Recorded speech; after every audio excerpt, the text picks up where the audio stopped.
Hi guys! I've been getting a lot of requests from moms for healthy recipes that they can do for their kids.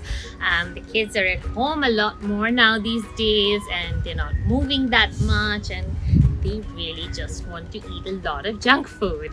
Now you can't blame them, but it's not the best thing for their immunity, which is why I'm going to showcase a really quick and easy to make recipe of these chocolate truffles that are made with the goodness of dates and almonds, and they're really easy to put together, so you can actually get your kids to join you to make this dish as well, and I think that'll help them love this dish a lot more. It's fabulous because it will help them build their immunity, give them more energy, and just keep you all more sane during all of this.